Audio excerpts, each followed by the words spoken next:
बच्चों, आज बात करने जा रहे हैं अपन ह्यूमन जीनोम प्रोजेक्ट के बारे में। ठीक है, मॉलिक्यूलर बायोलॉजी का ये सबसे लास्ट टॉपिक होता है ह्यूमन जीनोम प्रोजेक्ट। इसमें अपन बात करेंगे, ये जो पूरा टॉपिक है ये पूरा आपका डेटा बेस्ड टॉपिक है। ठीक है, यानी आपको सिर्फ जो डेटा दिया हुआ है उस डेटा को आपको याद करके जाना है, उसको ध्यान रख के जाना है। ठीक है, डेटा बेस्ड टॉपिक है, इसमें कोई ऐसा कंसेप्चुअल वाली बात नहीं है, केवल जो है आपको डेटा दिया है और डेटा को आपको ध्यान करके जाना है। ठीक है, चलिए ह्यूमन जीनोम प्रोजेक्ट यानी हम क्या करने वाले हैं यहाँ पर, ह्यूमन के जीनोम, आपको पता भी है जीनोम मतलब हेप्लॉइड सेट में जो क्रोमोसोम है, जो हेप्लॉइड सेट में जो भी डीएनए कंटेंट है उसको एनालिसिस करेंगे, उसका डेटा बनाएंगे, उसका डेटाबेस करेंगे और उसमें कितने बेस पेयर हैं, कितने जीन फंक्शन काम करते हैं, क्या है उसका पूरा नॉलेज लेते हैं। उसी को हम क्या कहते हैं, उसी को हम एक्चुअली में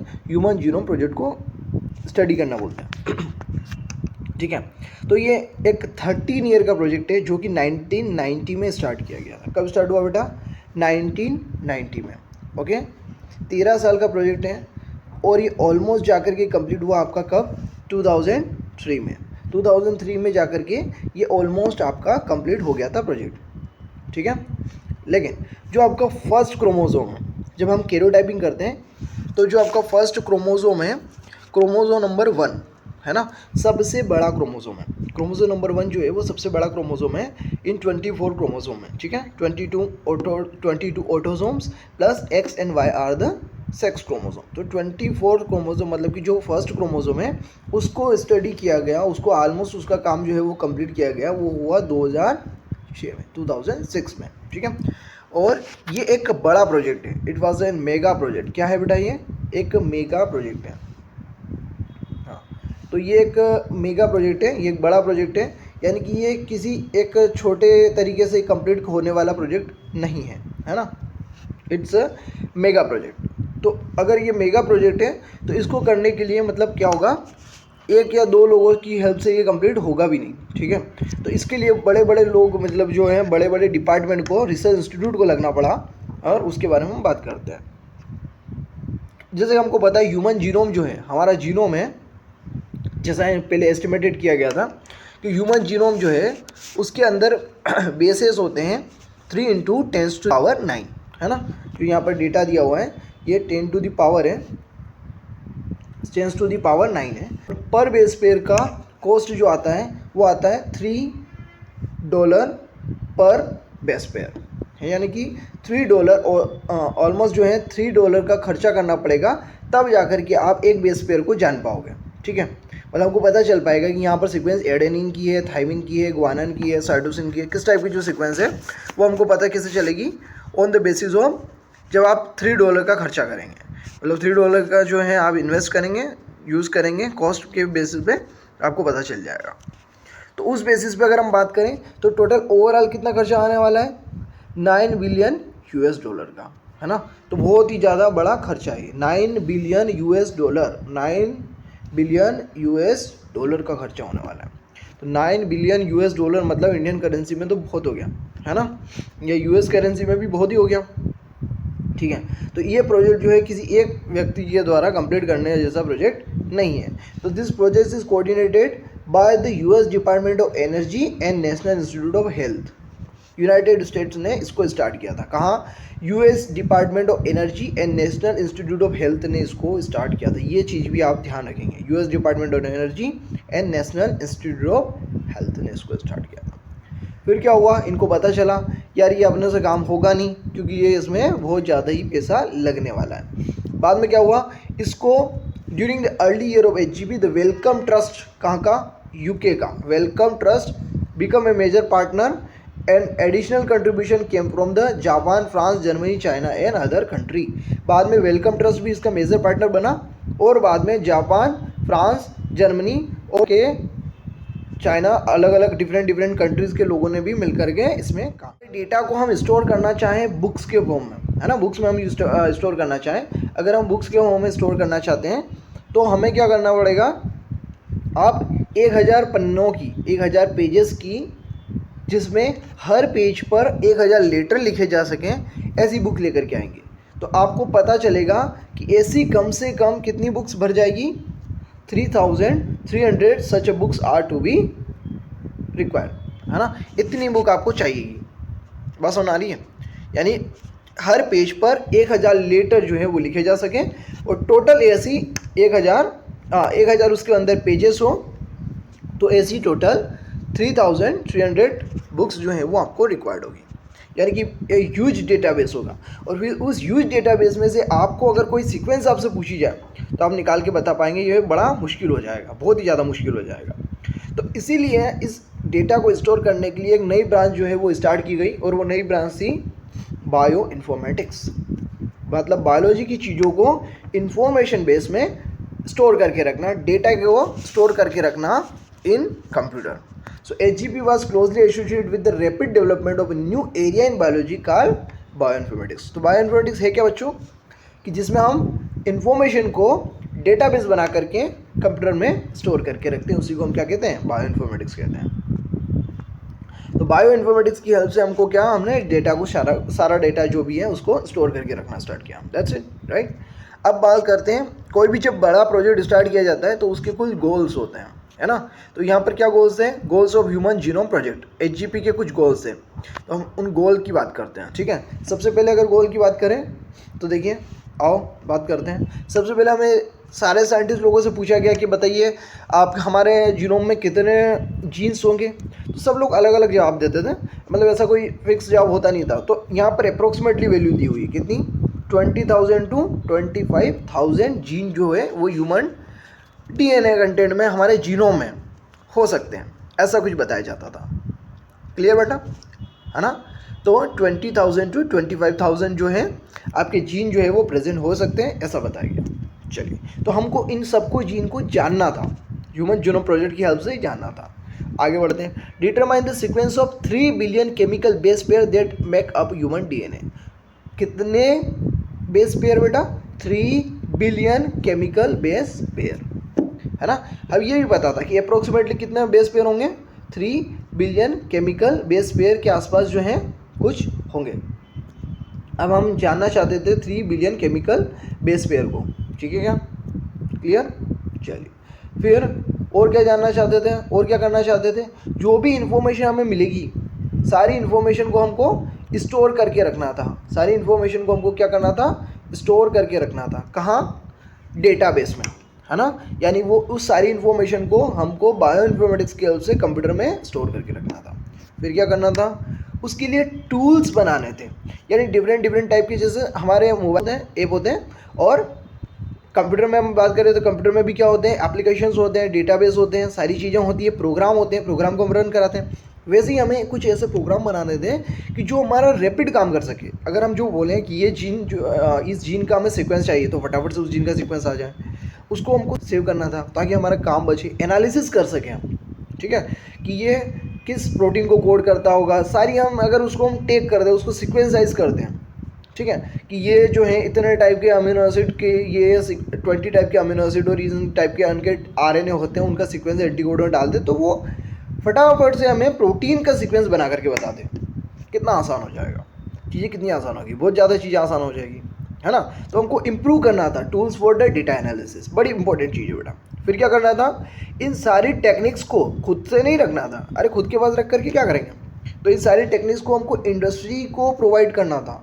इंडस्ट्री को हम, मतलब हम नहीं, जो जिनने स्टार्ट किया था, US डिपार्टमेंट ऑफ एनर्जी और नेशनल इंस्टीट्यूट ऑफ हेल्थ ने, इनने जान करके और वापस बाकी लोगों की भी हेल्प की लेकर के इन सारी चीज़ों को इंडस्ट्री को देना था, ध्यान रहेगा। फिर आगे बढ़ते हैं, और क्या होगा, ये सबसे इम्पोर्टेंट है, ये पूछा जाता है, ये आपसे पूछा जाएगा कि ELSI मतलब क्या, इसका फुल फॉर्म क्या है। तो ये है ethical, legal and social issue को भी हमको ध्यान में रखना था, यानी कि हमको इथिकली काम करना था, सामाजिक तौर पर काम करना था, यानी इथिकली भी ये सेफ होना चाहिए, सही होना चाहिए सामाजिक तौर पर, लीगली होना चाहिए, यानी कि सब जो है एक सही चीज़ों में हो, ऐसा ना हो कि ये काम इलीगल हो, मतलब गलत व्यवहारिक तौर पर हो, यानी लीगली हो, ठीक है। एंड सोशल इशू, सामाजिक वाले जो हैं इशू जो हैं उनको भी ध्यान रखना है। तो आपको ये वर्ड आपको ध्यान रखना बेटा कि ELSI जो है है ना। ये किससे टर्मिनोलॉजी जो है वो किससे रिलेट करती है, तो ये ह्यूमन जीनोम प्रोजेक्ट से रिलेट करती है, ठीक है। That may arise from the project, इतनी चीज़ आप ध्यान रखेंगे, क्लियर है। चलिए अब बात करते हैं आगे मेथड्स की, यानी क्या मेथडोलॉजी जो है वो अपनाई जाएगी, क्या मेथड्स को यूज़ किया जाएगा, और फिर हम जो है ह्यूमन जीनोम प्रोजेक्ट में सीक्वेंसाइज करेंगे, है ना, बातें करेंगे, उसके बारे में हम देखेंगे। तो यहाँ पर दो कंसेप्ट आते हैं। अगर आपको कोई डीएनए, आपको है ना हमारा जीनोम जो है डीएनए ला करके दे दिया जाए, आपसे बोला जाए आपको सीक्वेंस करना है, तो आप दो चीज़ें सोचेंगे। क्या सोचेंगे, या तो मैं क्या करूँ, सारा का सारा डीएनए जो है उसको सीक्वेंसाइज करवा लूँ, है ना, या फिर आप दूसरा क्या सोचेंगे कि भाई जो मेरे काम का है मैं उसी को सीक्वेंस करूँ, है ना, यानी कि जो आगे जा कर के सेल में प्रोटीन बनाता है उसी को सीक्वेंस करा जाए, है ना, कोडिंग पार्ट को सीक्वेंस किया जाए। तो यानी हमारे पास दो ऑप्शन होते हैं, एक तो कोडिंग पार्ट को सीक्वेंस करना, एक coding plus non coding part दोनों को सीक्वेंस करना। वही चीज़ मेथडोलॉजी यहाँ पर अपनाई गई है ना। देखिए जैसे the method involve in two major approaches. First approach कौन सा अप्रोच है, एक्सप्रेस्ड सीक्वेंस टेग अप्रोच, है ना। एक सेकंड, अप्रोच कौन सा बेटा, एक्सप्रेस्ड सीक्वेंस टेग, है ना। एक्सप्रेस सीक्वेंस टेग मतलब क्या हुआ, सारे जो भी एक्सप्रेस दे रहे हैं, जो भी जीन आरएनए बनाता है या प्रोटीन बनाता है ना, आरएनए बनाएगा तो ये प्रोटीन बनाएगा, यानी कि जो पार्ट कोडिंग पार्ट है आपका, है ना। हमारे जीनोम में कुछ पार्ट कोडिंग होता है, कुछ नॉन कोडिंग होता है, आपने पढ़ा भी है। एक्सोन पार्ट होता है, इंट्रोन पार्ट होता है ना। इंट्रोन जो होता है उन इंट्रोन को हम क्या कर देते हैं, हटा देते हैं, मतलब हमारी सेल जो है हमें सेल इंट्रोन पार्ट को हटा दिया जाता है, और एक्सोन पार्ट जो है उसी को खाली एक्सप्रेस आरएनए किया जाता है। तो वही बात है, एक अप्रोच क्या किया जाए, फर्स्ट अप्रोच कि एक्सप्रेस्ड सीक्वेंस टेक, जो भी एक्सप्रेस हो सकता है उसी को एक्सप्रेस किया जाए। ये चीज़ आपको ध्यान रखना बेटा, क्या मेथड यूज़ की गई थी ह्यूमन जीनोम प्रोजेक्ट में, ये आपसे पूछा जाएगा। तो कौन सी मेथड, एक्सप्रेस सीक्वेंस टेक। दूसरा क्या चीज़ें हैं, सीक्वेंस एनोटेशन। इसमें क्या, the approach other approach of the simply sequencing the whole set of genome that contain all the coding and non-coding sequence annotation, है ना, यानी कि सारों को सीक्वेंस कर लीजिए, जो भी आपको मिलता है सारा कुछ आप जो है वो सीक्वेंस कर लीजिए। सीक्वेंस करने के लिए हमें क्या चाहिएगा, कुछ तो चाहिएगा, क्या करेंगे, ये so for sequencing the total DNA from a cell, आप सेल में से क्या करेंगे, टोटल डीएनए को, जो भी डीएनए पार्ट, सारा डीएनए जो है वो सेल को आप रप्चर करवाएंगे, सेल को आप तोड़ेंगे, और सेल को रप्चर करने के बाद डीएनए निकाल करके लाएंगे। डीएनए निकाल करके उसका क्या करेंगे, ट्रांसक्रिप्शन एंजाइम की हेल्प से क्या करेंगे, रैंडम फ्रेगमेंट करेंगे। तो आप उसके बहुत सारे रैंडम फ्रेगमेंट कर लेंगे, कर लिया आपने फ्रेगमेंट। फिर क्या करेंगे साइंटिस्ट लोगों ने, फिर क्या करा, उसके बाद अब चीज़ देखिएगा, यानी आपके पास डीएनए आ गया, फिर आप क्या करेंगे, अब उस डीएनए को आप सीक्वेंस करने के लिए लाएंगे। लेकिन आपके पास जो सीक्वेंसर है उसकी एक लिमिट है, ये चीज़ ध्यान रखें बेटा। 3×10⁹ जो बेस पेयर है ना, इसीलिए इतना टाइम लग गया। इस चीज़ को समझिए, 13 साल का समय क्यों लग गया, 13 ईयर का समय क्यों लग गया। अगर जब हमारी मशीन, अगर हम खाली डीएनए डालना ही होता और इधर सारी सीक्वेंस लिख देते, तो एक बंदे को बिठा देते हैं और एक डीएनए अंदर डाल देते, है ना, डीएनए अंदर डाल दिया जाता, इधर सीक्वेंस लिखता जाता बंदा, उधर जो भी आता रिस्पॉन्स वो लिखता जाता, फटाफट से हो जाता, ज़्यादा से ज़्यादा 1 साल में हो जाता सारा काम, ज़्यादा से ज़्यादा 1 साल में हो जाता।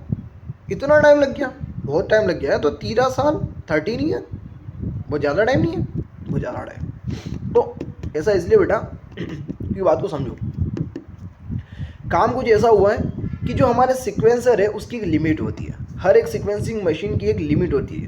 उस लिमिट के बाद वो क्या हो जाता है, उसमें गलती होने के चांस हो जाते हैं, ठीक है। प्लस हमारा जो सॉल्यूशन जिसमें हम डीएनए वहाँ पर डालते हैं, डीएनए को वहाँ पर रखा जाता है, उसमें क्या होता है, वहाँ पर बार बार उसका बफर चेंज करना होता है, बफर जो सॉल्यूशन है उसको चेंज करना होता है, नहीं तो क्या होता है डीएनए खुद डैमेज हो जाएगा। डीएनए डैमेज हो जाएगा तो बेस पेयर डैमेज होंगे, बेस पेयर डैमेज होंगे, या कुछ भी हो सकता है ना, तो या फिर उनमें डायमर फॉर्म होने लग जाएंगे, कुछ ऐसी चीज़ें हो जाती है जिसकी वजह से एक लिमिट आ जाती है। तो मतलब हम स्मॉल फ्रेगमेंट को ही वहाँ पर सीक्वेंस कर सकते हैं एक दिन में या कुछ टाइम में। उसके बाद फिर मशीन को रिन्यू वापस वो कराना पड़ता है, बफर डाल करके उसको वॉश करना पड़ता है, सारी चीज़ें करनी पड़ती है, उसके बाद ही वो काम होता है।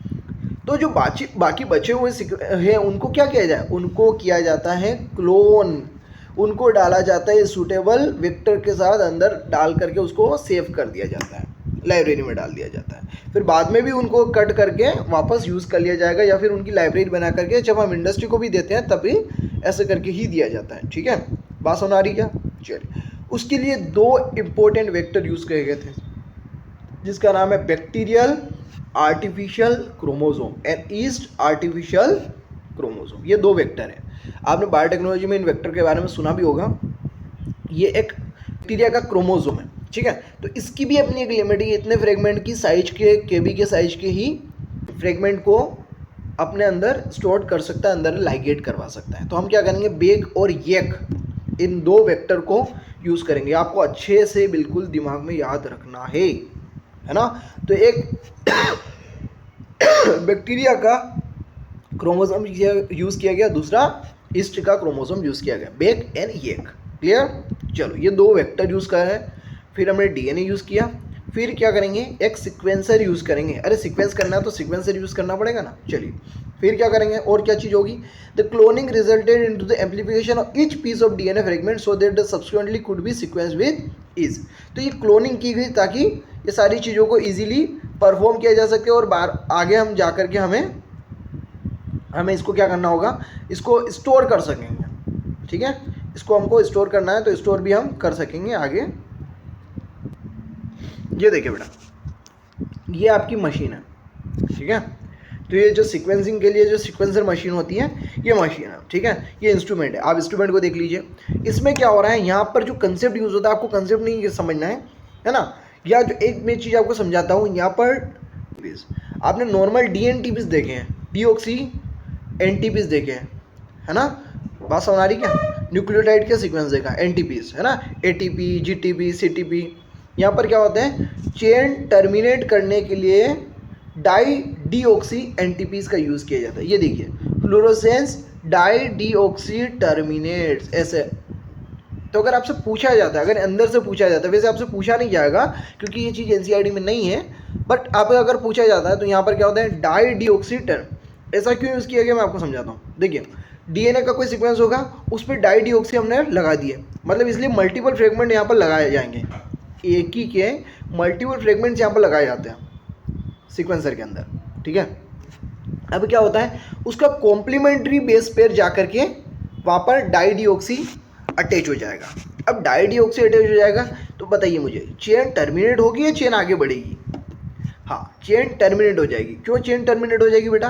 क्योंकि उसके पास फ्री OH ग्रुप है ही नहीं ना, डाई डीऑक्सी है। दोनों जगह ऑक्सी हो गए, मतलब डाई डीऑक्सी है, ठीक है, डाई डीऑक्सी है। डीऑक्सी मतलब OH है ही नहीं वहाँ पर, हाइड्रोजन है ओनली। क्या है? डाई डीऑक्सी, यानी दोनों जगह क्या है, ओनली हाइड्रोजन हाइड्रोजन है। अगर दोनों जगह हाइड्रोजन है, OH ग्रुप फ्री है ही नहीं, तो आगे चेन प्रोसीड ही नहीं करेगी, चेन वहाँ पर टर्मिनेट हो जाएगी। और यही कंसेप्ट यूज़ किया जाता है इसमें सीक्वेंसिंग करने में। तो उसका कॉम्प्लीमेंट्री का सीक्वेंस का वहाँ पर आ जाएगा। जैसे एडेनिन जाकर के डाई डीऑक्सी एडेनिन ATP जाकर के लगा, तो वहाँ पर सीक्वेंसर क्या दिखाएगा कि ये किसका है, क्योंकि एडेनिन के सामने कौन जुड़ता है, बताइए मुझे। एडेनिन के सामने जुड़ता है थायमीन। यानी क्या मतलब क्या है, अगर एडेनिन जाकर वहाँ पर चेन को टर्मिनेट किया है, मतलब थायमीन वहाँ पर सीक्वेंस में होगा, उसी टाइप से सीक्वेंस में वहाँ पर दिखाता है। और अलग अलग टाइप के पिक आ जाते हैं। जैसे देखिए, देखो ये देखिए, थायमीन का पिक आया, फिर एडेनिन का पिक आया, फिर ग्वानिन का पिक आया, साइटोसिन का। इस टाइप के अलग अलग डिफरेंट पिक आते हैं वहाँ पर, और पिक की बेसिस की हेल्प से हम वहाँ पर चेक कर लेते हैं कि किसका पिक कब आया है, और उसके बेसिस पे एनालिसिस किया जाता है। क्या बात समझ आ गई बेटा? ठीक है, सिंपल सा कंसेप्ट है। ये इंस्ट्रूमेंट है, और ये यहाँ पर ये देखिए, ये ना आप देखोगे इसमें, तो ये सारे dideoxy CTP, GTP, ATP, TTP सारे को यूज़ किया जाता है, और ये सीक्वेंसर जो है वो एनालिसिस करके आपको दे देता है। ठीक है, आ रही बात सुने? हाँ बेटा, तो बात कर रहे थे कि जो फ्रेगमेंट्स है उनको सीक्वेंस करने के लिए हमने सीक्वेंसर यूज़ किया, जिसका नाम है DNA सीक्वेंसर, या जिसको सेंगर सीक्वेंसिंग मेथड के नाम से जाना जाता है। ये फ्रेडरिक सेंगर एक साइंटिस्ट है, उनके नाम पर ये उन्होंने इस कंसेप्ट को समझाया था। ठीक है, और मैं आपको चीज़ें समझा चुका हूँ। फ्रेडरिक सेंगर जो सेंगर सीक्वेंसर है, उसमें डाई डीऑक्सी एनटीपीज का यूज़ किया जाता है। चेन टर्मिनेशन मेथड के बेस पर ये काम करती है। सेंगर साहब ने ऐसा ही कंसेप्ट जो है वो अमीनो एसिड के चेन टर्मिनेशन में भी दिया था, है ना। तो उसी टाइप की चीज़ें जो यहाँ पर काम करती है। तो आपसे सीधा पूछा जाएगा कि कौन के किस बेसिस पे काम करता है, तो सेंगर सीक्वेंसर जो है वो इस पे काम करता है। और मशीन कौन सी थी, ऑटोमेटेड डीएनए सीक्वेंसर। ध्यान रखेंगे, ठीक है, सिंपल है, इंपॉर्टेंट है, ध्यान रखेंगे।